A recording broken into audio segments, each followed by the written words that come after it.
오늘은 현대 산업에서 점점 더 중요한 역할을 맡고 있는 금속, 바나듬에 대해 알아보겠습니다.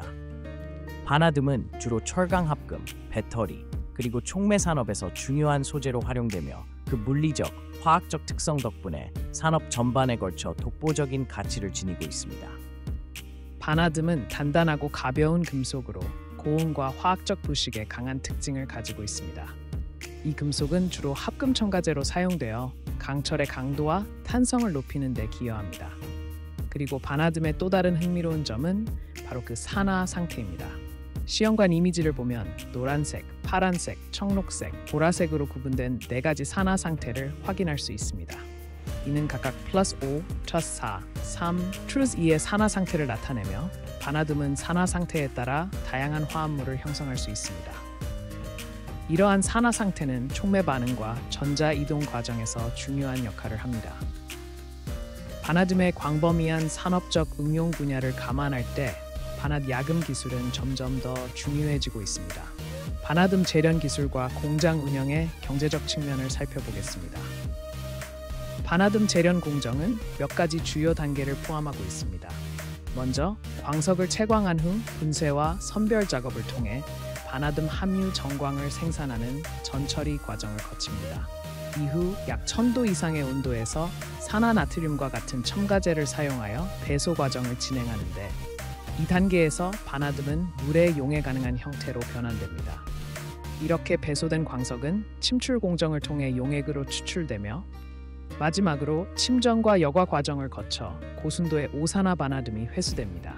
특히 이 과정에서 배소와 침출 단계는 회수율을 높이는 데 핵심적인 역할을 하며 플랜트의 생산성과 수익성을 결정짓는 중요한 공정으로 평가됩니다.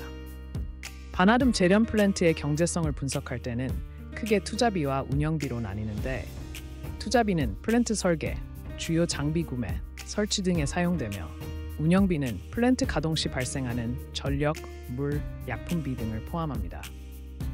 데이터를 기반으로 분석한 그래프를 보면 플랜트의 용량이 커질수록 투자비가 비례적으로 증가하지 않으며 일정 규모 이상에선 생산량 대비 투자 효율이 증가하는 추세를 보입니다. 운영비 측면에서는 플랜트 용량이 증가함에 따라 비선형적으로 감소하는데 특히 연간 10만 톤 이하의 플랜트에서는 용량 증가에 따라 운영비가 급격히 줄어들지만 60만 톤에서 120만 톤 사이에서는 운영비가 약 1kg당 4달러 수준으로 안정화되는 것을 확인할 수 있습니다. 이러한 점은 규모의 경제가 플랜트 운영의 비용 효율성에 중요한 역할을 한다는 것을 보여줍니다.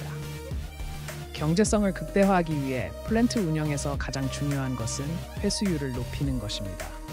예를 들어 배소 전 단계에서 펠리타 기술을 적용하여 회수율을 기존 85%에서 94%로 향상시킨 사례가 보고된 바 있습니다.